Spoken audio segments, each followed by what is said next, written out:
अब समस्या ये होता है कि अगर किसी एक आदमी के हाथ में, एक इंसान के हाथ में पावर चली जाती है तो फिर पूरे के पूरे समाज का विनाश होना तय बात है। लैंग्वेज के बेसिस में सबसे पहले देखो भाई, 59% पॉपुलेशन क्या बोलती है? डच बोलती है। देश का नाम है बेल्जियम, लेकिन 59% पॉपुलेशन क्या बोल रही है? डच भाषा बोल रही है। यहाँ से, इंडिया से जो भी लेबर वगैरह होते थे उनको ब्रिटिशर्स उठा के लेके जाते थे, ये वादा करके कि भाई तुम चलो, तुमको बहुत बढ़िया एम्प्लॉयमेंट देंगे, पैसा ऐसा देंगे, सब कुछ देंगे, और वहां पर उनसे प्लांटेशंस में काम कराते थे। अब समस्या ये होता था कि जब वापस आने का समय होता था तो उनसे बोलते थे भाई तुम आने जाने का पैसा दो। फ्रेंच और डच मिनिस्टर्स सेंट्रल गवर्नमेंट में क्या होंगे? इक्वल नंबर्स में होंगे। इक्वल नंबर्स में होने का क्या फायदा होगा कि दोनों कम्युनिटी को एक बराबर रिप्रेजेंटेशन मिलेगा, और कोई भी कम्युनिटी अकेले दम पे, अपने दम पे, केवल और केवल अपने दम पे दूसरे को डिसरिगार्ड करके कोई लॉ नहीं बना पाए। तो लोग संख्या में कम हैं, जो लोग माइनॉरिटी में हैं, जो लोग डिसएडवांटेज हैं, जो लोग प्रिविलेज्ड नहीं हैं, उनको हमेशा ऑप्रेस किया जाएगा।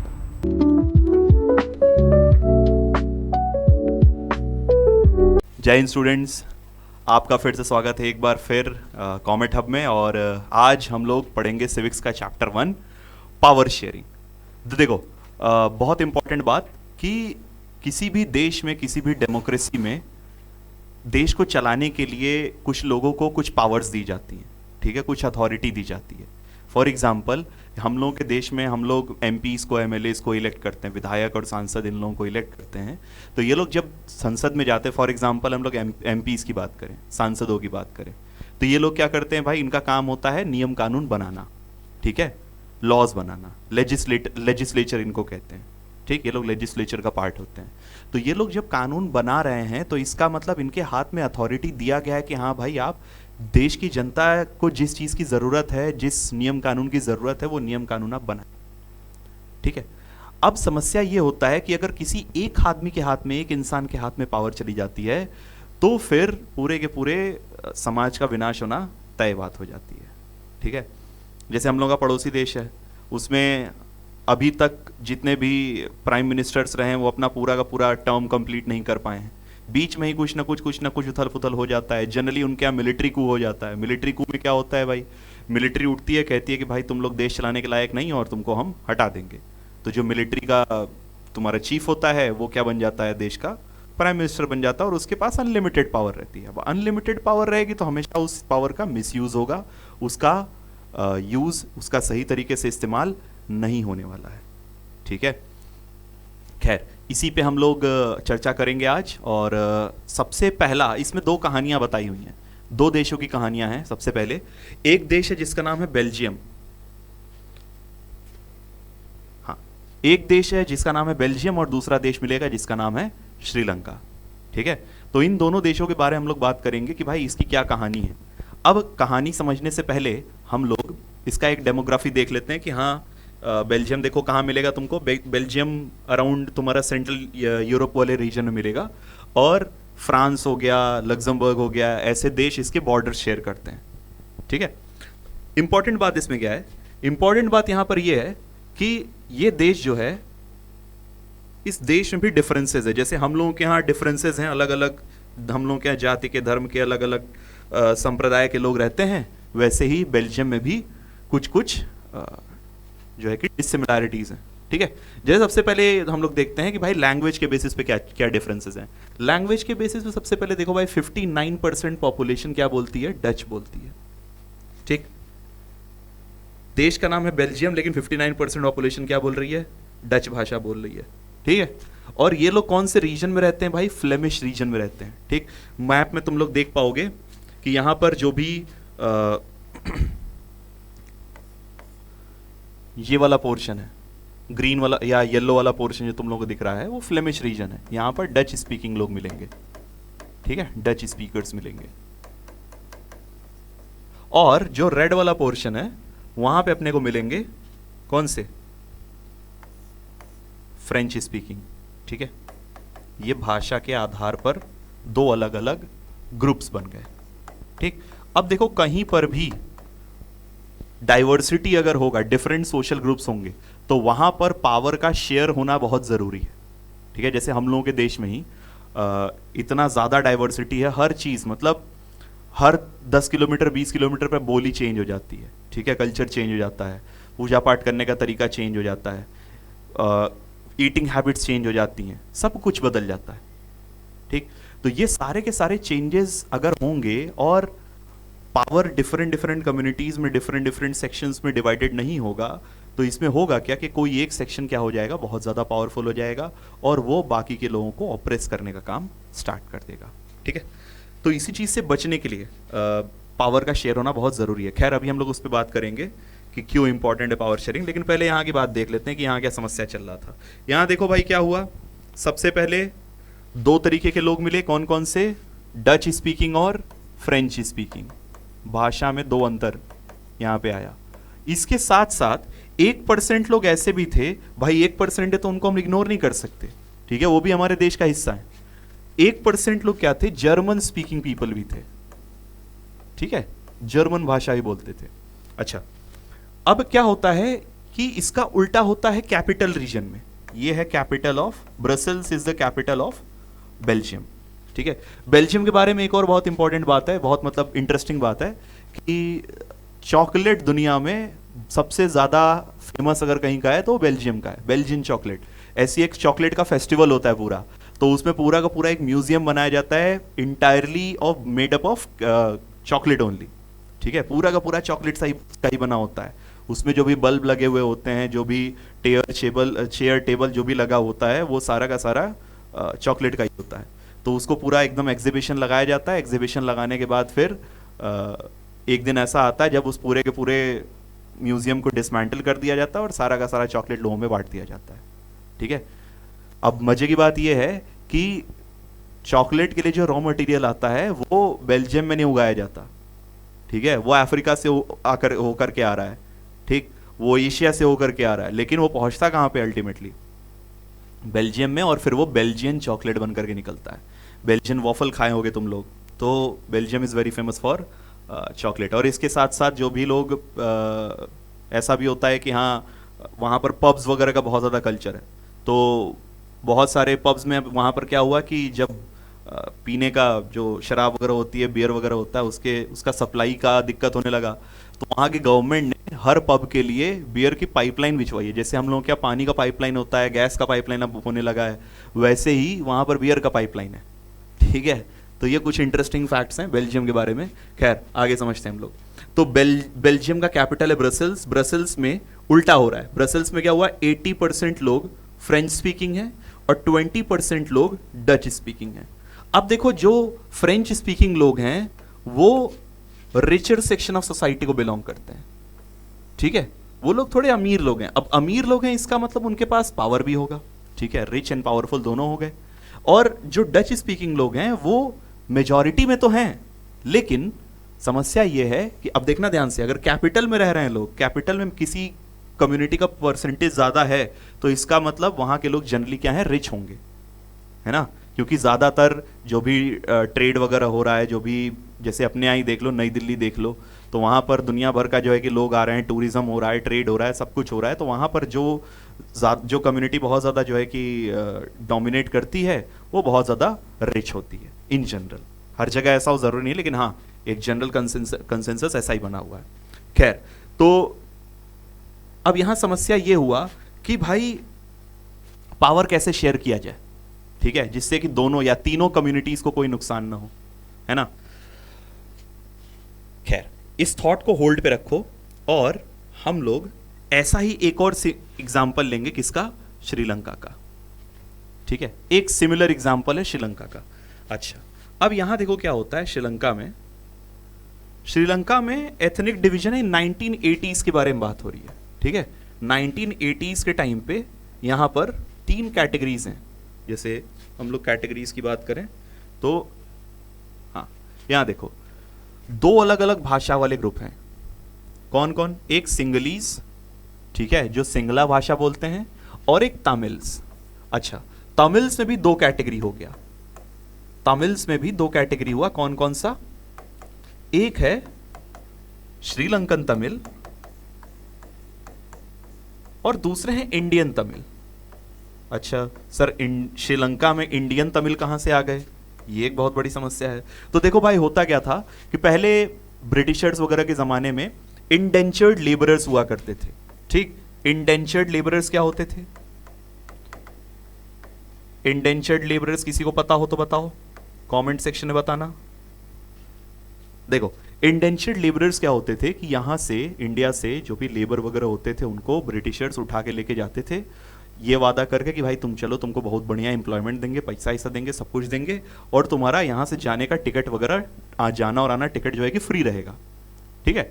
फिर अब इन लोगों को ये लोग शिप में लाद करके करेबियन आइलैंड्स लेकर के जाते थे, कुछ लोगों को अफ्रीका लेकर के जाते थे, कुछ लोगों को जैसे अगल बगल के जो देश हम लोग, क्या फिजी हो गया, मॉरिशस हो गया, ठीक है, ऐसे श्रीलंका हो गया, ये सब जगह लेकर के जाते थे और वहां पर उनसे प्लांटेशंस में काम कराते थे।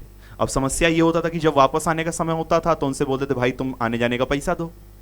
अब भाई कोई लेबरर है, उसके पास ऐसा शिप के लिए जो है कि इतना हेफ्टी अमाउंट तो पे नहीं कर पाएगा, तो बोला कि ठीक है, तुम जब तक तुम्हारा जो है कि तुम्हारे पास पैसा इकट्ठा नहीं हो जाता है तब तक तुम हमारे यहाँ काम करते रहोगे। और कभी कभी ऐसा भी होता था, या मोस्ट ऑफ द केसेस में ऐसा भी होता था कि इंसान घर ही नहीं जा पा रहा है, ठीक है, वहीं पे बस गया। अब इसीलिए तुमको कैरेबियन आइलैंड्स में, या फिर जो तुम्हारा देश है ये सब, वेस्ट इंडीज हो गया, या फिर तुम्हारा जमैका हो गया, सेंट लूसिया हो गया, ये सब जो एरियाज है कैरेबियन आइलैंड्स के, वहाँ पे तुमको इंडियन ओरिजिन के नाम बहुत ज़्यादा मिलेंगे। जैसे एक प्लेयर है सुनील नारायण, ठीक है, वेस्ट इंडीज़ का प्लेयर, सॉरी हाँ वेस्ट इंडीज़ का प्लेयर है। बार बार हमको केकेआर याद आ रहा था क्योंकि वो केकेआर की जर्सी में ज़्यादा दिखता है।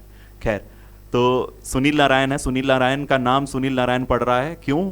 क्योंकि भाई उसके पेरेंट्स जो हैं वो इंडियन ओरिजिन के हैं, ठीक है। वो लोग एज इंडेंचर्ड लेबरर्स या फिर स्लेव्स की तरह जाकर के वहाँ काम करते थे, लेकिन वहाँ से वापस नहीं आ पाए तो वहीं बस गए। ऐसे ही इंडिया से तमिलियंस जो थे, तमिलनाडु वाले रीजन में जो लोग रहते थे, तमिल्स जो थे, जो तमिल लैंग्वेज बोलते थे, वो लोग को इंडेंचर्ड लेबरर्स बना करके श्रीलंका लेके जाया गया और वहाँ पर वो बसते बसते बसते बसते जाते जाते वहीं पे जाकर के बस गए, ठीक है। अब देखो, इसमें मेजॉरिटी किसका था? सिंगलीज का था, ठीक, 74%, और 18% तमिलियंस थे। और इन तमिलियंस से भी सबसे ज़्यादा परसेंटेज किसका था? श्रीलंकन तमिल्स का था, और इंडियन तमिल्स बहुत ही माइनॉरिटी में पाए जाते थे, ठीक है। ये तो हो गया भाई भाषा के आधार पर क्या डिवीजन था। इसके साथ साथ अब देखते हैं कि धर्म के आधार पर क्या डिवीजन था। तो मोस्ट ऑफ द सिंगलीज जो थे वो बुद्धिज्म को फॉलो करते थे, ठीक है। Most of the Sinhalese Buddhism को फॉलो करते थे। तमिल्स में दो कैटेगरी हुआ करता था, कुछ थे जो हिंदूज थे और कुछ कन्वर्ट होकर के मुस्लिम्स बन गए थे, ठीक है ना। हिंदूज एंड मुस्लिम्स दोनों ही टाइप के लोग तमिलियंस थे। और इसके साथ साथ ये तीनों ग्रुप, ये तीनों भाषा, ये तीनों चीजें मिला करके कुछ लोग क्रिश्चियंस भी हुआ करते थे, ठीक है।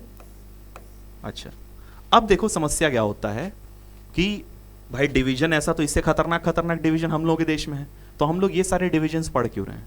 हम लोग ये देखेंगे कि इन दोनों देशों में क्या क्या सिचुएशन हुआ और उस सिचुएशन को वहां की गवर्नमेंट ने या वहां के लोगों ने कैसे हैंडल किया, ठीक है।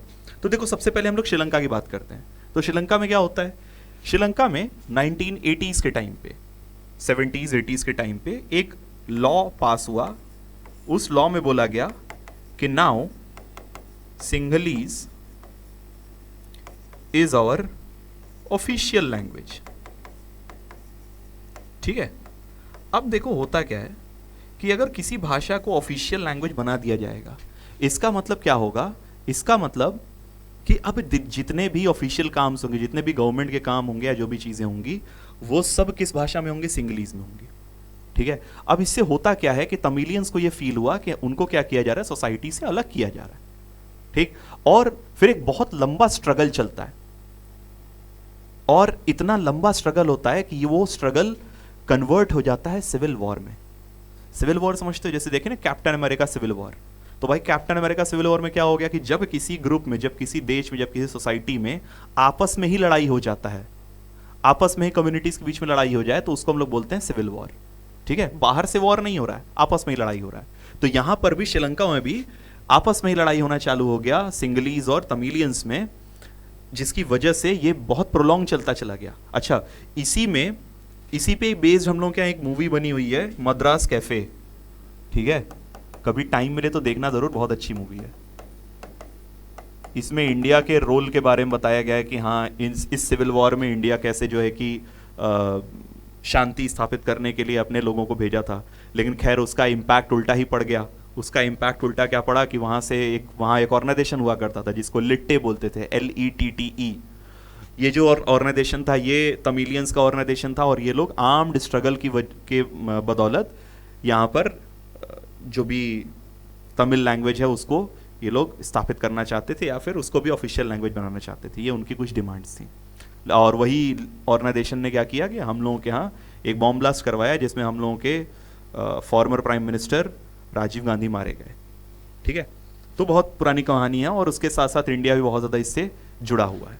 खैर, अब यहाँ पर इतना खराब स्ट्रगल हो गया कि ये स्ट्रगल किस में कन्वर्ट हो जाता है, सिविल वॉर में कन्वर्ट हो जाता है। अब सिविल वॉर में कन्वर्ट हो गया, इसका मतलब भाई देखो, किसी भी देश में अगर बाहर बाहर लड़ाई हो रहा है, बाहर लड़ाई हो रहा है, इसका मतलब किसी दूसरे देश से लड़ाई हो रहा है, तो वो फिर भी ठीक है ना। ठीक होने का मतलब ये नहीं कि हम उसको नॉर्मलाइज कर रहे हैं, ठीक होने का मतलब हम इसको कंपेयर कर रहे हैं सिविल वॉर से। सिविल वॉर में प्रॉब्लम यह है कि जो तुम्हारा पड़ोसी है आज, वही कल को तुम्हारा दुश्मन बन सकता है, वही कल को तुम्हारा जान लेने के लिए उतारू हो सकता है। ठीक है, तो ये सिचुएशन बहुत ज्यादा टेंस और बहुत ज्यादा खतरनाक बना देता है। एटलीस्ट जब ओपन वॉर होता है, हॉट वॉर होता है, तो तुमको पता होता है कि हाँ तुम्हारे दुश्मन कौन है। सिविल वॉर में ये चीज आइडेंटिफाई करना इज वेरी डिफिकल्ट, और इस चीज को कंट्रोल करना और भी ज्यादा डिफिकल्ट है, क्योंकि तुम अपने ही देश के लोगों पे बहुत ज्यादा फोर्स का यूज भी नहीं कर सकते। ठीक है, खैर किसी तरीके से सिचुएशन इनकी नॉर्मलाइज होती है, लेकिन इस सिचुएशन आने का कारण क्या था? ये सिचुएशन आने का कारण ये था कि डिफरेंट सोशल ग्रुप्स में पावर का डिवीजन नहीं हुआ था, पावर शेयर नहीं हुआ था।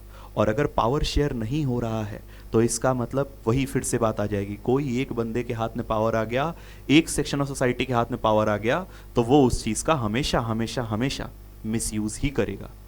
ठीक है, जो लोग संख्या में कम हैं, जो लोग माइनॉरिटी में हैं, जो लोग डिसएडवांटेज्ड हैं, जो लोग प्रिविलेज्ड नहीं हैं, उनको हमेशा ऑप्रेस किया जाएगा। ठीक है, इसलिए पावर शेयरिंग बहुत इंपॉर्टेंट है। खैर, अच्छा ये तो सिचुएशन हुआ श्रीलंका का। अब बात करते हैं हम लोग वापस बेल्जियम पे। ठीक है, हाँ बेल्जियम पे आते हैं। तो देखो बेल्जियम में क्या होता है, बेल्जियम में एक समझौता टाइप का होता है। वेट, हाँ बेल्जियम में एक समझौता होता है। ठीक है, इसको हम लोग बोले अकोमोडेशन इन बेल्जियम। ठीक, अकोमोडेशन मतलब कैसे डिफरेंट सेक्शन ऑफ सोसाइटीज को अकोमोडेट किया गया कि हाँ भाई सब लोग मिल करके देश चलाएंगे। ठीक, अब देखो इसमें क्या क्या चीज होती है, बहुत इंपॉर्टेंट बात है, बहुत ही बेहतरीन बात है कि इन लोगों ने इस क्राइसिस को एक अपॉर्चुनिटी की तरह लिया। जैसे मोदी जी बोलते हैं ना कि जो है कि उसको किसको जो है कि आपदा को अवसर में कन्वर्ट कर देना। ठीक है, तो देखो ऐसा ही कुछ इन लोगों ने किया। तो यहां पर ये लोग क्या अग्रीमेंट पे आए कि देखो जो भी सेंट्रल गवर्नमेंट है ना, जो भी सेंट्रल गवर्नमेंट है, उस सेंट्रल गवर्नमेंट में फ्रेंच और डच स्पीकिंग लोग इक्वल नंबर्स में होंगे। अब इक्वल नंबर में होने का फायदा क्या है? ठीक है, फिर से सुनना, फ्रेंच और डच मिनिस्टर्स सेंट्रल गवर्नमेंट में क्या होंगे? इक्वल नंबर्स में होंगे। इक्वल नंबर्स में होने का क्या फायदा होगा कि दोनों कम्युनिटी को एक बराबर रिप्रेजेंटेशन मिलेगा, और कोई भी कम्युनिटी अकेले दम पे, अपने दम पे, केवल और केवल अपने दम पे दूसरे को डिसरिगार्ड करके कोई लॉ नहीं बना पाएगी। तो इसलिए जो भी लॉ बनेगा उसमें दोनों कम्युनिटीज का से होगा। ठीक, पहला चीज ये हुआ। हाँ, दूसरा चीज क्या किया गया, ये आइडेंटिफाई किया गया कि देखो जो स्टेट गवर्नमेंट है वो not a subordinate of central government. ठीक है, स्टेट गवर्नमेंट सेंट्रल गवर्नमेंट के नीचे काम नहीं करेगी, सेंट्रल गवर्नमेंट के अंडर काम नहीं करेगी। स्टेट गवर्नमेंट एक इंडिपेंडेंट ऑर्गेनाइजेशन, इंडिपेंडेंट बॉडी की तरह काम करेगा, और सेंट्रल गवर्नमेंट एक अलग इंडिपेंडेंट बॉडी की तरह काम करेगा। यहां पर कोई भी पावर का हायरार्की नहीं रखा गया कि स्टेट गवर्नमेंट नीचे है, सेंट्रल गवर्नमेंट ऊपर है। जैसे हम लोग क्या है भाई, सेंट्रल गवर्नमेंट ऊपर है, स्टेट गवर्नमेंट नीचे है, वहां पर ऐसा नहीं किया गया। ठीक है, और इनके स्टेट गवर्नमेंट के अपने अपने रूल्स एंड रेगुलेशंस होंगे। ठीक है, जो लोगों को फॉलो करने होंगे, है ना। तीसरा चीज, ब्रसेल्स में जो कैपिटल रीजन है, जहां पर पावर जो है कि थोड़ा और अलग तरीके से डिवाइडेड है, वहां पर क्या होगा, वहां पर सेपरेट गवर्नमेंट होगी, सेंट्रल गवर्नमेंट से अलग। जैसे अपने यहाँ क्या है, अपने यहाँ क्या है कि दिल्ली जो है, Delhi is a union territory, ठीक है। दिल्ली में क्या होता है, दिल्ली में दिल्ली के लिए अलग सेपरेट इलेक्शन होता है, ठीक। सेंट्रल गवर्नमेंट भी दिल्ली में ही बैठती है, पार्लियामेंट दिल्ली में ही है हम लोगों का, लेकिन ये नहीं कि मोदी जी पूरा पूरा दिल्ली चला रहे हैं, ठीक है, या प्राइम मिनिस्टर पूरा पूरा जो है कि दिल्ली का गवर्नमेंट चलाएगा। दिल्ली के लिए अलग से इलेक्शन होते हैं। ऐसे ही सेम काम कहां किया गया, ब्रसल्स के लिए किया गया। ब्रसल्स में बोला गया कि भाई इसके लिए एक सेपरेट गवर्नमेंट होगा जिसमें दोनों कम्युनिटीज के इक्वल नंबर ऑफ मिनिस्टर्स होंगे, ठीक है। कहे कि अब सर, अब बोलोगे अरे सर अब तो आप बाकी दोनों का तो ठीक है, जर्मन वालों का क्या होगा, उनका तो कुछ बताया ही नहीं आप, ठीक। तो उनके लिए क्या किया गया, एक कॉन्सेप्ट ले आया गया कम्युनिटी गवर्नमेंट का। कम्युनिटी गवर्नमेंट क्या करेगा, जितना भी लैंग्वेज, आर्ट और कल्चर से रिलेटेड इश्यूज हैं, ठीक है, लैंग्वेज, आर्ट और कल्चर, देखो ये तीनों चीजें क्या होती है, सोसाइटी का एक बहुत ही मूलभूत चीजें होती है, फंडामेंटल्स होते हैं, ठीक। कोई भी सोसाइटी है उसका अपना एक भाषा होना बहुत जरूरी है। बिना भाषा के कोई भी किसी भी तरीके के आइडियाज का एक्सप्रेस हो पाना ये बहुत डिफिकल्ट होता है, ठीक है। वो भाषा साइन लैंग्वेज भी हो सकती है। अब जैसे हम लोगों के देश में ही 2000 से ज्यादा भाषाएं बोली जाती हैं, ठीक, 2000 से ज्यादा भाषाएं बोली जाती हैं, ये बहुत बड़ा नंबर है। हम लोगों के अलग अलग सेक्शंस में अलग अलग भाषा बोली जा रही है, अलग अलग बोली बोली जा रही है, उसका अपना लिटरेचर है, उसका अपना आर्ट है, ठीक है। अब एग्जाम्पल लेते हैं कि जैसे एक हम लोगों के नॉर्दर्न पार्ट ऑफ इंडिया में भोजपुरी है, तो भोजपुरी के इतने वर्जन्स हैं, इतने ज्यादा वर्जन्स हैं। तुम बिहार में जाओगे तो वहां पर भी अलग अलग वर्जन्स मिलेंगे, मैथिली मिलेगा, तो जो है कि कोई और सेक्शन मिलेगा। तो कहने का मतलब डिफरेंट डिफरेंट चीजें होती हैं किसी भी लैंग्वेज में। तो और जितना ज़्यादा लैंग्वेज रिच होता है, जितना ज़्यादा उसमें चीज़ें लिखी जाती हैं, जितना ज़्यादा चीज़ें उसमें बोली जाती हैं, जितना लोग उसको यूज़ करते हैं, वो और ज़्यादा इम्प्रूव होता है, ठीक। आर्ट और कल्चर, देखो ये तीन चीज़ें मूलभूत चीज़ें हैं किसी भी सोसाइटी के सर्वाइवल के लिए।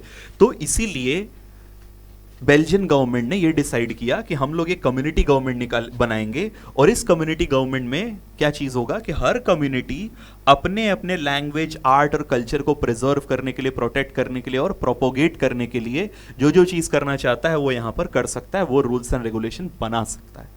तो ये देखो, ये होता है इंक्लूसिविटी लाना। इंक्लूसिविटी लाने का मतलब कि हम जितने भी सेक्शन ऑफ सोसाइटी हैं सबको इंक्लूड करके चलेंगे, किसी को हम भगाएंगे नहीं, किसी को हम दूर नहीं हटाएंगे, और सब के सब लोग नेशन बिल्डिंग में कंट्रीब्यूट करेंगे। ये बहुत इंपॉर्टेंट चीज होती है। किसी भी देश को अगर चलाना है तुमको ना, तो केवल कुछ लोगों के बदौलत नहीं चल सकता, और अगर चलेगा भी तो सही नहीं चलेगा, ठीक है। सारे के सारे लोगों को अपॉर्चुनिटी मिलना चाहिए, मौका मिलना चाहिए कंट्रीब्यूट करने का, और स्पेशली उन लोगों को जो सोसाइटी में बहुत ही नीचे आते हैं, उस आखिरी बंदे का अगर उत्थान होना चालू हो गया तो इसका मतलब ये समझो कि भाई सोसाइटी में कुछ अच्छा हो रहा है, ठीक है। खैर, तो ये हुआ अकोमोडेशन बेल्जियम। इसमें देखो, इसमें डायरेक्टली 3 से 4 मार्क्स के क्वेश्चंस आते हैं, ठीक है ना। इसके क्वेश्चंस इंपॉर्टेंट होते हैं कि भाई सबसे पहला क्वेश्चन आता है कि भाई अकोमोडेशन इन बेल्जियम का मतलब क्या है, या फिर अब क्वेश्चन तुमसे पूछ सकता है कि भाई बेल्जियम में जो सिचुएशन था उसको कैसे रिजॉल्व किया गया, ठीक है। तो तुम इसमें 3 से, अब देखो यहाँ पर 4 पॉइंट लिखे हुए हैं, लेकिन ये बहुत ही शॉर्ट में लिखे हुए हैं, तो इसको तुमको और एक्सप्लेन करना होगा। ये हेडिंग्स हो सकती हैं, ठीक है, इसको तुमको और इसमें एक्सप्लेनेशन देना होगा, ठीक।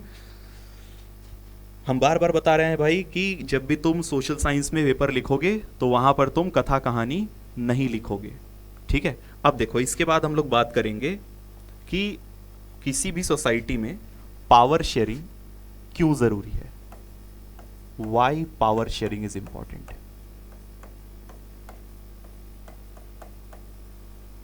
ठीक है, तो देखो भाई, पावर शेयरिंग सबसे पहले इंपॉर्टेंट इसलिए है ताकि कोई एक सेक्शन ऑफ सोसाइटी किसी दूसरे सेक्शन ऑफ सोसाइटी को ऑप्रेस न कर सके, ठीक। फॉर एग्जाम्पल, हम लोगों के कॉन्स्टिट्यूशन में डिफरेंट रूल्स एंड रेगुलेशंस बनाए गए हैं। रूल्स एंड रेगुलेशन कैसे बनाए गए हैं, एक छोटा सा एग्जाम्पल लेते हैं, ठीक। अगर गवर्नमेंट को ये नियम बनाना हो कि भाई हमको जो है अब सड़क पे जितने भी लोग चलेंगे सब लोग हेलमेट लगा के चलेंगे, इररिस्पेक्टिव ऑफ वो गाड़ी से चल रहे हैं, पैदल चल रहे हैं, साइकिल से चल रहे हैं, किसी भी चीज़ से चल रहे हैं। तो अगर ये गवर्नमेंट को अगर ये रूल बनाना है तो वो क्या करेगा भाई, बिल लेकर के आएगा, इन लोकसभा राज्यसभा कहीं पर भी बिल लेकर के आएगा। अब उस बिल पे चर्चा होगी कि क्या ये ज़रूरी है, क्या ये इतना इंपॉर्टेंट है कि इसको लॉ बनाया जाए।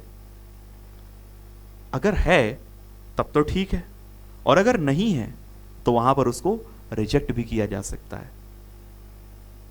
ठीक, और वहां पर जो भी लोग बहस करने पहुंचे हैं, जो भी लोग वोट देने पहुंचे हैं, जो भी रिप्रेजेंटेटिव्स हैं, वो किसी एक सेक्शन ऑफ सोसाइटी को बिलोंग नहीं करते या फिर किसी एक रीजन को बिलोंग नहीं करते। वो इंडिया के डिफरेंट डिफरेंट रीजन को बिलोंग करते हैं, डिफरेंट डिफरेंट कास्ट का, कम्युनिटी, कल्चर को बिलोंग करते हैं, डिफरेंट भाषा भी बोल सकते हैं। लेकिन वहाँ पर जा करके वो अपने लोगों को, अपनी चीज़ों को, अपने कम्युनिटी को रिप्रेजेंट कर रहे हैं, अपने कॉन्स्टिट्यूएंसी को रिप्रेजेंट कर रहे हैं। ठीक है, तो इसी वजह से पावर शेयरिंग इंपॉर्टेंट हो जाता है कि कोई एक सेक्शन ऑफ सोसाइटी दूसरे को ऑप्रेस न कर सके। ठीक है, एलिमिनेट ऑपरेशन ऑफ माइनॉरिटी। ठीक है, और एक और इंपॉर्टेंट चीज है कि भाई पावर शेयरिंग को हम लोग सोल ऑफ डेमोक्रेसी भी बोलते हैं। सोल ऑफ डेमोक्रेसी क्यों बोले? डेमोक्रेसी का मतलब क्या होता है?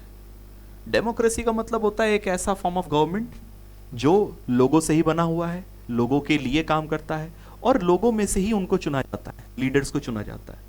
ठीक है, किसी भी डेमोक्रेसी में फ्री और फेयर इलेक्शंस होना बहुत जरूरी होते हैं। ठीक, उसके साथ साथ सही तरीके से पावर का ट्रांसफर होना बहुत जरूरी होता है। ठीक है, अब ऐसा नहीं होना चाहिए कि हाँ कोई अगर पार्टी मान लो इलेक्शन हार गई, वो अगर पावर में है तो बोले कि हम हटेंगे ही नहीं। ठीक है, तो यहाँ पर एक प्रॉपर सिस्टम बनाया गया है कि हाँ भाई जब भी नया इलेक्शन होगा, इलेक्शन होने के बाद जब रिजल्ट आएगा, रिजल्ट आने के बाद जो भी अपना सिटिंग पीएम होता है या फिर जो भी लोग होते हैं पावर में होते हैं, सीएम होते हैं, वो लोग अपना रेजिग्नेशन देते हैं। ठीक है, कहते हैं कि हाँ भाई अब हम रिजाइन कर रहे हैं, और जैसे पीएम रिजाइन किया इसका मतलब पूरा पूरा council of minister he automatically खत्म। अब जो नया आएगा उसका फिर से इलेक्शन होने के बाद जो जीता हुआ है उसका फिर से क्या होगा भाई, ओथ टेकिंग सेरेमनी होगा, सब कुछ सारा प्रोसेस फिर से शुरू होगा। ठीक, तो सबको मौका दिया जाता है। खैर, सोल ऑफ डेमोक्रेसी का मतलब ये हुआ कि किसी भी डेमोक्रेसी में अगर तुमने पावर ही शेयर नहीं किया तो उस डेमोक्रेसी के होने का क्या फायदा? वो तो फिर से एक तरीके से डिक्टेटरशिप ही हो गया, है ना। फॉर एग्जाम्पल चाइना का एग्जाम्पल लेते हैं। अब चाइना में क्या है, वन पार्टी सिस्टम है। वन पार्टी सिस्टम का मतलब कि वहां इलेक्शन एक ही पार्टी लड़ रही है। अब एक ही पार्टी अगर इलेक्शन लड़ेगी तो क्या सारे के सारे जितने भी डाइवर्स ग्रुप ऑफ पीपल है उनको, उनके आइडियाज को या उनके थॉट्स को रिप्रेजेंट कर पाएगी? नहीं कर पाएगी। नहीं कर पाएगी तो क्या वहां पर डेमोक्रेसी के होने का कोई फायदा हुआ? अगर पावर ही शेयर नहीं हुआ तो डेमोक्रेसी के होने का फायदा क्या? तो डेमोक्रेसी अगर है लेकिन without the sharing of power, it means it is ineffective, inefficient. ठीक है, कहीं पर भी डेमोक्रेसी है इसका मतलब वहां पर क्या होना चाहिए, वहां पर पावर का शेयर होना बहुत ज्यादा जरूरी है। ठीक है, तीसरा चीज पावर शेयरिंग क्या करता है, एक और इंपॉर्टेंट चीज करता है। पावर शेयरिंग लोगों को एम्पावर करता है, empowers the weak. Empowers the weak का मतलब ये हुआ, वेट,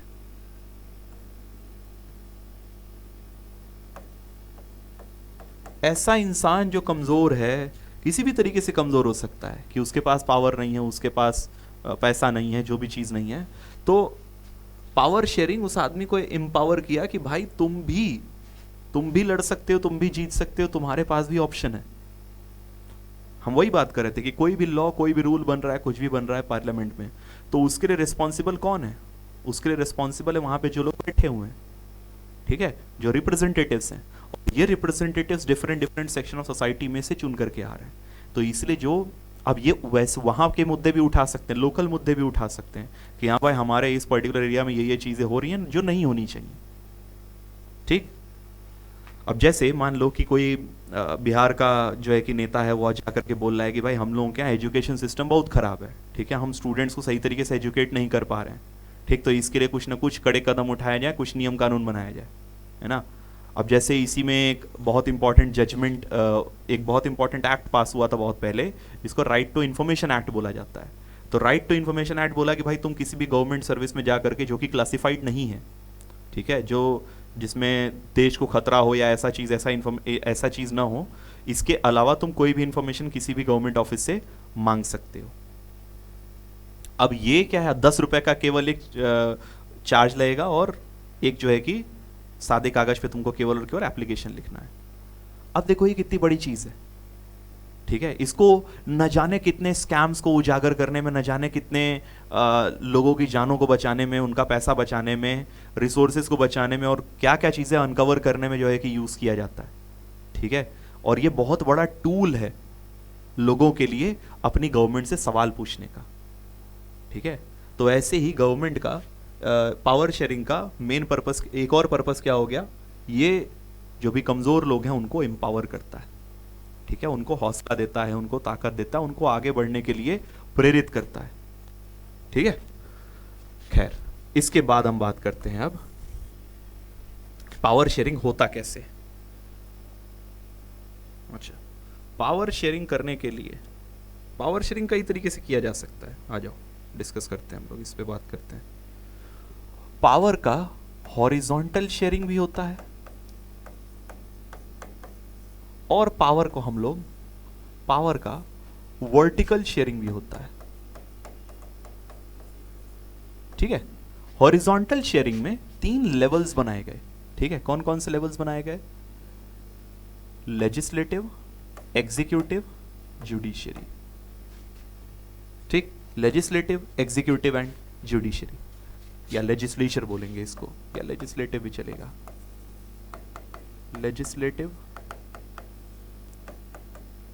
एग्जीक्यूटिव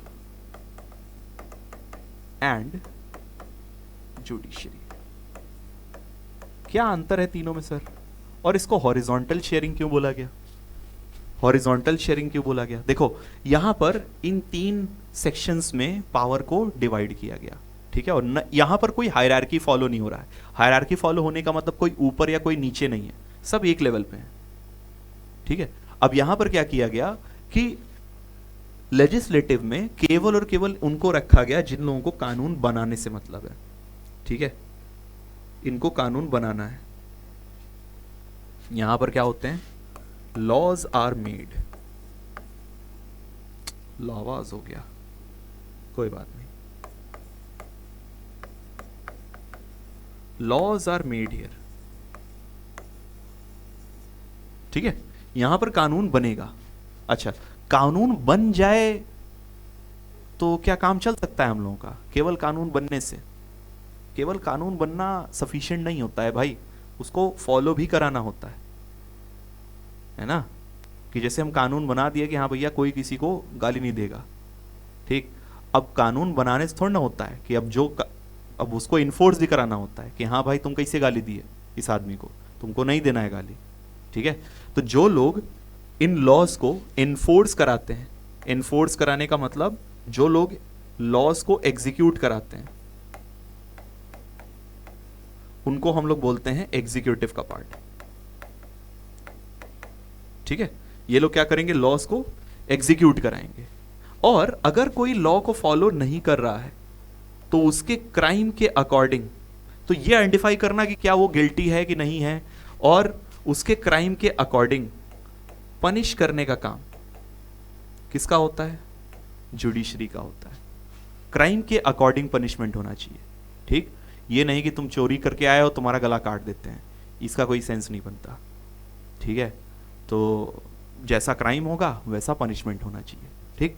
अब यहां पर ये तीनों काम पहले, अब जैसे मान लो कोई राजा महाराजा का टाइप का है, या कहीं पर जो है कि ऐसे मोनार्की वगैरह चल रहा है, तो मोनार्की में राजा ये तीनों काम करता है, वही कानून बना रहा है, वही उसको इन्फोर्स करा रहा है, वही जो है कि जो भी सजा देने वाला काम है वो कर रहा है।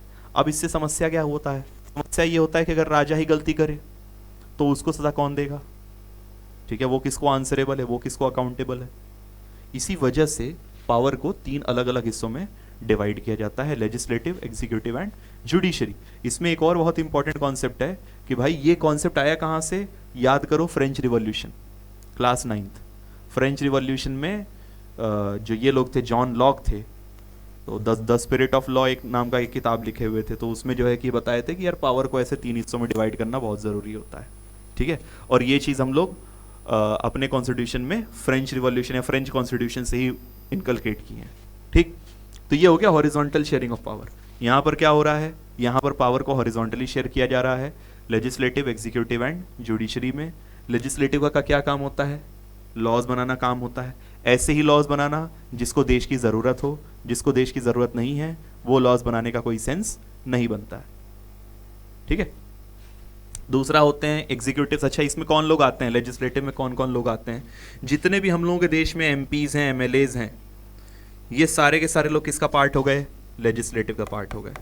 एमपी, एमएलए, एमएलसी, ये सब के सब लोग किसका पार्ट हो गए, लेजिस्लेटिव का पार्ट हो गए, ठीक। अब जरूरी नहीं कि रूलिंग पार्टी का ही एमपी हो, किसी भी पार्टी का एमपी हो सकता है, कांग्रेस का एमपी हो, आम आदमी पार्टी का एमपी हो, ठीक है ना, समाजवादी पार्टी का एमपी हो, डीएमके का एमपी हो, किसी भी पार्टी का एमपी हो, अगर वो मेंबर ऑफ पार्लियामेंट है, इट मींस ही और she is the part of legislature, और उसका जो भी नियम कानून देश में बन रहा होगा उसमें उसका से होगा कुछ ना कुछ, ठीक है। वो वोट करेगा, वो बहस करेगा, और वो बिल लेकर के आ सकता है, वो पास करा सकता है, ये सारा का सारा काम लेजिस्लेटिव का हो गया। दूसरे लोग आते हैं जिनको बोलते हैं एग्जीक्यूटिव। तो एग्जीक्यूटिव 2 तरीके का होता है, एक को बोलते हैं हम लोग पॉलिटिकल एग्जीक्यूटिव, पॉलिटिकल एग्जीक्यूटिव, और दूसरे को हम लोग बोलते हैं permanent executive,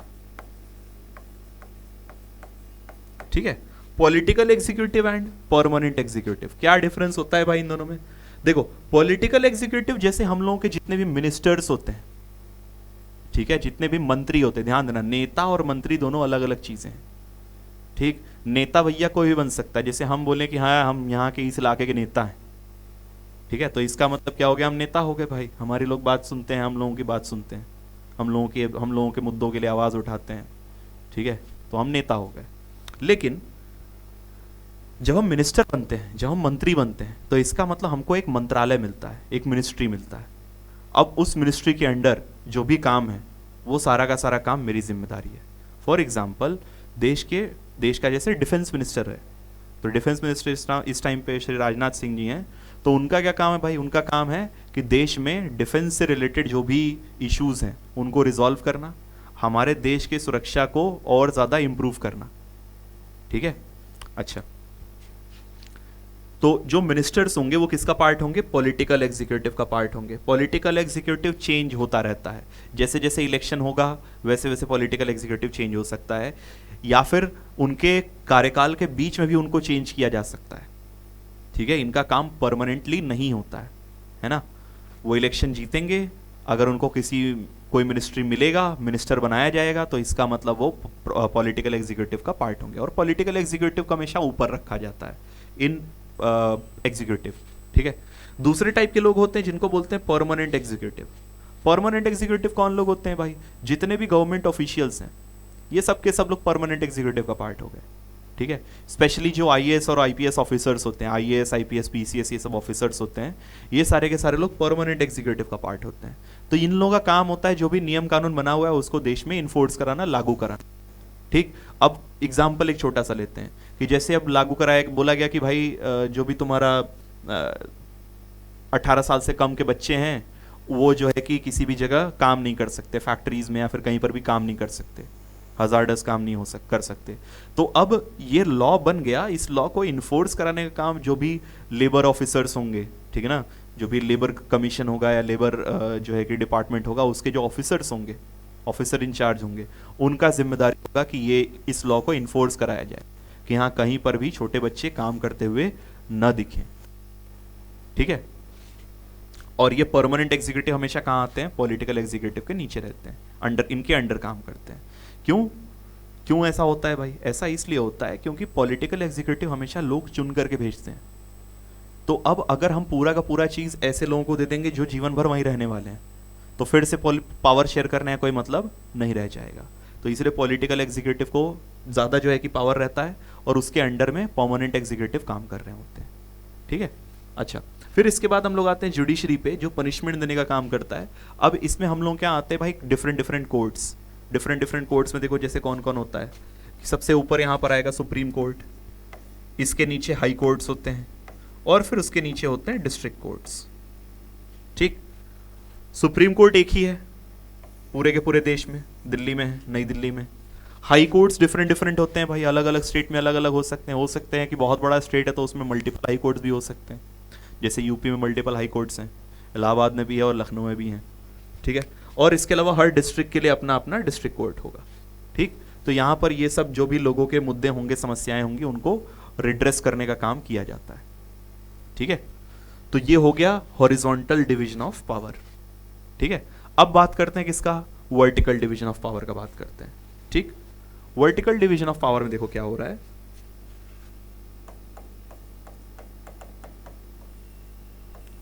vertical division of power में 2 या 3 लेवल्स बनाए जाते हैं। हम लोग 3 लेवल्स की बात करते हैं क्योंकि हम लोगों के देश में 3 लेवल्स ही काम करते हैं। ठीक है, तो देखो इसमें कौन कौन सा लेवल होगा। सबसे पहले आता है जिसको हम लोग बोलते हैं यूनियन गवर्नमेंट। ठीक है, यूनियन गवर्नमेंट। दूसरा लेवल आएगा जिसको बोलते हैं हम लोग स्टेट गवर्नमेंट, और फिर तीसरा लेवल आता है जिसको हम लोग बोलते हैं local self government.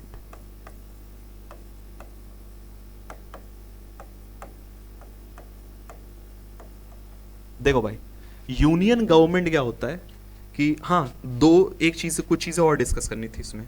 Power share करने के कारण, ठीक है, 2 रीजंस होते हैं पावर शेयर करने के।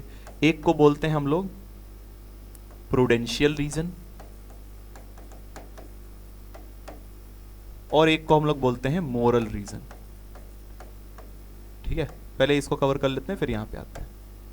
देखो, प्रूडेंशियल रीजन का मतलब ये होता है ऐसा कारण जिसको सोच समझ करके, तोल मोल करके हम लोग जो है कि उस पर डिसीजन लेते हैं, उसको हम लोग प्रूडेंशियल रीजन बोलते हैं। कहने का मतलब अगर हमको जैसे हम लोग बात करते हैं किसकी, बेल्जियम की बात करते हैं, तो बेल्जियम में जो भी पावर शेयर हुआ 50-50% मिनिस्टर्स को अलग अलग रखना है, तो ये चीज़ बहुत ही सोच समझ के किया गया होगा कि हाँ, किसी भी कम्युनिटी का जो है कि अकेला से ना हो रूल्स बनाने में या फिर लॉज बनाने में। ठीक, तो इसको हम लोग प्रूडेंशियल रीजन बोलते हैं कि हाँ, ऐसा कारण, ऐसी चीज़ें जो बहुत ही सोच समझ करके रखी जाती हैं। ठीक, दूसरा होता है मॉरल रीजन या फिर एथिकल रीजन।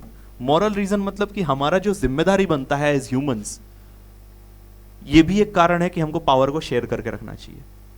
ठीक है, क्योंकि अगर हम लोग पावर का मिसयूज करना चालू करेंगे, जो प्रेसिडेंस हम लोग तय करेंगे, आने वाली जनरेशन भी उसी जैसा काम करेगी, या हो सकता है उससे भी खराब काम करे।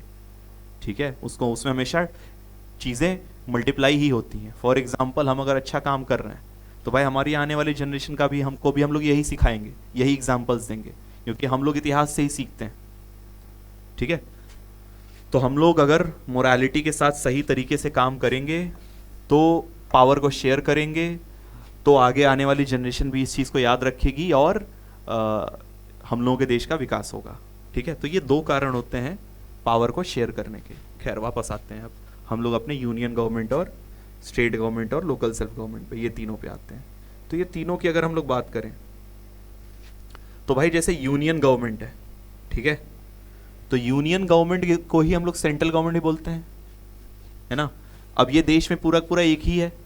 अब यहाँ पर कौन जाता है भाई, मेंबर ऑफ पार्लियामेंट जाते हैं, एमपीज जाते हैं इलेक्ट होकर के। ठीक है, कुछ इलेक्ट होते हैं, कुछ को जो है कि नॉमिनेट किया जाता है ना। तो यूनियन गवर्नमेंट के अपने अपने कुछ सब्जेक्ट्स होते हैं जिनको यूनियन सब्जेक्ट बोलते हैं या यूनियन लिस्ट बोला जाता है। उस लिस्ट में जो जो सब्जेक्ट्स आएंगे, जैसे डिफेंस हो गया, देश में फाइनेंस हो गया, ठीक है, न्यूक्लियर पावर हो गया, ये सब मुद्दे जो होते हैं, ये सब मुद्दों पे जो भी नियम कानून बनाना होता है, जो भी रूल्स एंड रेगुलेशंस बनाने होते हैं, वो कौन बनाता है, यूनियन गवर्नमेंट बनाती है। ठीक है, दूसरा आता है इसका सबऑर्डिनेट, इसके नीचे स्टेट गवर्नमेंट्स। हम लोगों के यहाँ इंडिया में क्या होता है भाई, इंडिया में coming together democracy, holding together democracy है। ठीक है, कमेंट में बताना, पढ़े हुए हो तुम लोग। तो इंडिया में क्या होता है भाई कि स्टेट्स बनाए गए क्या करने के लिए, कि जो भी डिफरेंट एरियाज हैं, डिफरेंट कम्युनिटीज़ हैं, उनके हिसाब से डेवलपमेंट हो पाए। फॉर एग्जाम्पल कहीं पर बिल्डिंग बनाना डेवलपमेंट हो सकता है और कहीं पर डिफरेंट जगह अगर हम बिल्डिंग बना रहे हैं तो वो डिस्ट्रक्शन भी हो सकता है। ठीक है, तो कहने का मतलब ये हुआ कि जिस देश में, जिस स्टेट में जैसा जैसा ज़रूरत है, उस स्टेट को वैसा वैसा नीड फुलफिल करने के लिए उसका हम लोग स्टेट गवर्नमेंट्स को बनाए हुए हैं। ठीक है, किसी स्टेट में हो सकता है कि एग्रीकल्चर बहुत ज़्यादा प्रोमिनेंट हो, किसी स्टेट में हो सकता है कि माइनिंग बहुत ज़्यादा प्रोमिनेंट हो। ठीक है, किसी स्टेट में हो सकता है कि इंफॉर्मेशन टेक्नोलॉजी या फिर सर्विस सेक्टर बहुत ज़्यादा प्रोमिनेंट हो। तो अलग अलग स्टेट के अकॉर्डिंग अलग अलग नियम कानून रहें, इसलिए स्टेट गवर्नमेंट को हम लोग इस्टेब्लिश किए। ठीक है, और बाद में एक और लेयर इसमें ऐड किया गया जिसको बोला जाता है लोकल सेल्फ गवर्नमेंट। इसमें दो चीजें बनाई गई, एक बनाया गया पंचायती राज,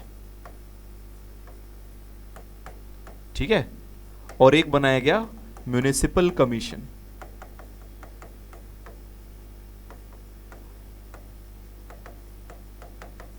पंचायती राज बनाया गया किसके लिए? रूरल इंडिया के लिए, रूरल मतलब गांवों के लिए, और म्युनिसिपल कमीशन बनाया गया किसके लिए? अर्बन एरियाज के लिए, शहरों के लिए। ये क्या होता था भाई, ये क्यों बनाना जरूरी था? ये बनाना इसलिए जरूरी था क्योंकि जो छोटे छोटे मुद्दे हैं ना यार, अपने अपने एरिया में छोटे छोटे मुद्दे, मतलब कि भाई मेरे घर के बाहर का नाला बह रहा है, ठीक है, मेरे मोहल्ले में लाइट नहीं आ रही है, ठीक, या मेरे मोहल्ले में कुत्ते बहुत ज़्यादा हो गए हैं, मेरे मोहल्ले में बंदर बहुत ज़्यादा हो गए हैं, ठीक है, मेरे मोहल्ले में चोरी बहुत ज़्यादा हो रही है, ठीक। तो ये सब बहुत छोटे छोटे मुद्दे हैं, लोकल मुद्दे हैं, जिन पे बहुत ज़्यादा ध्यान स्टेट गवर्नमेंट नहीं दे पा रहा था। अब उसके लिए एक तीसरा बनाया गया, लेयर बनाया गया, जिसको बोला गया लोकल सेल्फ गवर्नमेंट, कि इसमें लोग अपने कम्युनिटी से में से ही चूज होकर के आते हैं और वो लोग क्या करते हैं, उस पर्टिकुलर कम्युनिटी के लिए ही काम करते हैं। फॉर एग्जाम्पल हमारे अगर गांव है हमारा, तो गांव में प्रधान होगा, तो प्रधान का जिम्मेदारी क्या होता है? प्रधान का जिम्मेदारी होता है कि भाई उसके गांव में सारी चीजें सही तरीके से चले, ठीक है, उसको बस अपने गांव से मतलब है, बाकी दुनिया से मतलब नहीं है कि हाँ दूसरे गांव में क्या हो रहा है या दूसरे स्टेट में क्या हो रहा है, जो है कि डिफरेंट पार्ट ऑफ इंडिया में क्या हो रहा है। उसको केवल और केवल किसका रिस्पॉन्सिबिलिटी उठाना है? अपने गांव का रिस्पॉन्सिबिलिटी उठाना है, ठीक है। ऐसे ही शहरों के लिए मेयर्स और जो है कि सभासद वगैरह बनाए गए, ठीक। सभासद और मेयर दो अलग अलग तुम्हारा वो होता है, इलेक्शन होता है। तो ये जो है कि अपना म्युनिसिपल कमीशन के लिए बनाया गया, ठीक है। तो म्युनिसिपल कमीशन भी क्या करता है, ऐसे ही लोकल इश्यूज को ही डील करता है, के साथ डील करता है, ठीक। तो हम लोग यहाँ पर तीन तरीके से वर्टिकल पावर शेयरिंग भी सीख लिए। यूनियन गवर्नमेंट के पास सबसे ज़्यादा पावर था, उससे कम पावर स्टेट गवर्नमेंट के पास, और सबसे कम पावर लोकल सेल्फ गवर्नमेंट के पास, ठीक। चलो भाई आ जाओ। हाँ, कुछ देखो एग्जाम्पल्स हैं और कि पावर शेयरिंग कैसे कैसे हम लोगों के देश में हुआ है या कहीं और किसी और सेक्शन ऑफ सोसाइटी में हुआ हो, ठीक है। तो तुम्हारे बुक का ये एक एग्जर्प्ट है, हो सकता है यहाँ पे क्लियरली ना दिख रहा हो, लेकिन एक बार अपनी बुक खोल के देखोगे तो उसमें तुमको दिखेगा कि अब जैसे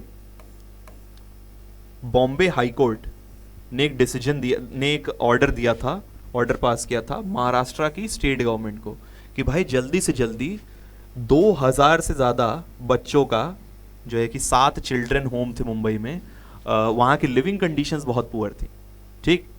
तो वहाँ पर क्या किया गया कि हाई कोर्ट जो है ऑर्डर करता है महाराष्ट्र स्टेट गवर्नमेंट को कि भाई तुम लोग क्या कर रहे हो, तुम लोग जाओ और इन जगहों का, इन जो ये जो एरियाज हैं, ये जो 7 अलग अलग चिल्ड्रन होम हैं, उनको इम्प्रूव करो, उनकी लिविंग कंडीशंस को इम्प्रूव करो, ठीक है।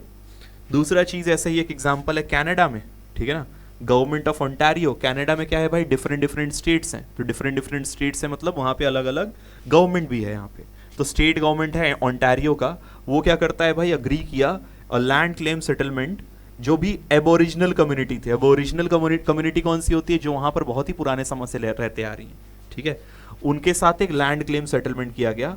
तो एक मिनिस्टर था जो नेटिव अफेयर्स को जो है कि मिनिस्ट्री को डील करता था, वो अनाउंस करता है कि गवर्नमेंट जो है जो भी एबोरिजिनल कम्युनिटी है उनके लोगों के साथ जो है कि कोऑपरेशन के साथ काम करेगी, ठीक। तो यहाँ पर कम्युनिटी के बीच में आपस में पावर शेयर हो रहा है, ठीक। फिर इसके अलावा जो है कि रशिया में 2 पॉलिटिकल पार्टीज हैं, एक है जो यूनियन ऑफ राइट फोर्सेज है और दूसरा लिबरल याबालोको मूवमेंट है, ठीक। ये दोनों ही राइट विंग पार्टीज हैं। ये दोनों पार्टीज क्या आती हैं, यूनाइट होती हैं और एक जो है कि राइट विंग का कोलिशन बनाती हैं। तो अब इसमें क्या होता है कि एक कॉमन कैंडिडेट का लिस्ट ये लोग निकालते हैं, ठीक है। तो यहाँ पर पॉलिटिकल पार्टीज में आपस में पावर शेयर हो रहा है, ठीक है। तो पावर शेयर कहीं पर भी हो सकता है, कैसे भी हो सकता है, किसी भी कम्युनिटी में हो सकता है, और ये शेयर करना इज वेरी इंपॉर्टेंट। दूसरा चीज देखो, और एक और एग्जांपल है कि डिफरेंट डिफरेंट नाइजीरिया में डिफरेंट डिफरेंट एरियाज में फाइनेंस मिनिस्टर्स जो है कि क्या करते हैं भाई, एक साथ आते हैं और डिमांड करते हैं कि जो फेडरल गवर्नमेंट है वो अपने सोर्सेज ऑफ इनकम को बताए हम लोगों को, कि भाई उनका सोर्स ऑफ इनकम है क्या। वो बजट दे रहे हैं तो भाई उसमें हम लोगों को बता ही नहीं रहे कि उनके पास पैसा आ कहाँ से रहा है। ठीक है, अब यहाँ पर क्या हो कि भाई इसके अलावा ये भी चाहते थे कि जो भी पैसा आ रहा है, जो भी फॉर्मूला, और ये भी चाहते थे कि जो भी पैसा डिवाइड करने का फॉर्मूला है, रेवेन्यू डिवाइड करने का जो भी फॉर्मूला है, वो भी हम जो है कि स्टेट गवर्नमेंट्स को बताया जाए। ठीक है, तो यहाँ पर डिफरेंट डिफरेंट तरीके से पावर अलग अलग कम्युनिटीज में शेयर किया जा रहा है ना। देखो हम लोग फिर से देख लो क्या क्या चीज सीखे हैं। हम लोग सीखे हैं कि भाई पावर शेयर क्यों करना चाहिए, पावर शेयर कैसे कैसे होता है, हॉरिजॉन्टल एंड वर्टिकल। ठीक है, इसके अलावा पावर शेयर नहीं करेंगे तो क्या क्या चीज होगा। ठीक है, दो एग्जाम्पल्स देखे स्टार्टिंग में, दो कहानियां सुने हम लोग, बेल्जियम का और श्रीलंका का। तो श्रीलंका में कैसे पावर शेयर किया गया या शेयर किया गया कि नहीं किया गया, बेल्जियम में कैसे पावर शेयर किया गया, इन दोनों कंट्रास्ट को हम लोग देखे और समझे कि भाई दोनों जगह सिचुएशन को बहुत अलग तरीके से हैंडल किया गया और सिमिलर सिचुएशन था लेकिन उसका हैंडलिंग वॉज वेरी डिफरेंट। तो सिचुएशन का हैंडलिंग अगर डिफरेंट होगा तो भाई उसका रिजल्ट भी डिफरेंट आएगा। दोनों देशों के बारे में हम लोग अभी जानते हैं और देख सकते हैं कि हाँ कितना ज़्यादा डिफरेंस है इन दोनों के इकोनॉमी में, इन दोनों के कल्चर में, या फिर इन दोनों के स्टैंडिंग में ओवरऑल। ठीक है, तो भाई ये चैप्टर पावर शेयरिंग देखो इजी चैप्टर था, बहुत मुश्किल चैप्टर नहीं है। थोड़ा आराम से बातें समझोगे, सुनोगे तो चीज़ें समझ में आएंगी। और इसके साथ साथ कोशिश करो कि भाई खुद से नोट्स बनाओ। ठीक है, नोट्स के लिए किसी दूसरे के ऊपर डिपेंडेंट न रहो, है ना। नोट्स क्यों खुद से बनाने को बोल रहा हूँ मैं, देखो जो चीज़ें तुम पढ़े हो तुमको कितने अच्छे तरीके से समझ में आई है, पहली चीज़ ये जानने के लिए नोट्स बनाना ज़रूरी है। दूसरा इंपॉर्टेंट चीज़ क्या है कि भाई तुम प्रायोरिटाइज कर पाओ कि हाँ कौन सा पॉइंट इंपॉर्टेंट है, कौन सा पॉइंट इंपॉर्टेंट नहीं है, उसके लिए भी नोट्स बनाना बहुत ज़रूरी होता है। ठीक है, तो खुद से कोशिश करो कि चैप्टर का 1 पेजर नोट्स बनाओ। 1 पेजर नोट्स बनाने का मतलब एक पेज में A4 शीट में फ्रंट और बैक में इतना बड़ा अगर चैप्टर है उसका पूरा पूरा नोट्स बना करके खत्म करो। ठीक है, तो भाई अब हम लोग नेक्स्ट वीडियो में मिलेंगे, नेक्स्ट चैप्टर में मिलेंगे। तब तक के लिए जय हिंद। और जो भी तुम्हारा फीडबैक हो इस वीडियो का वो कमेंट बॉक्स में ज़रूर देना।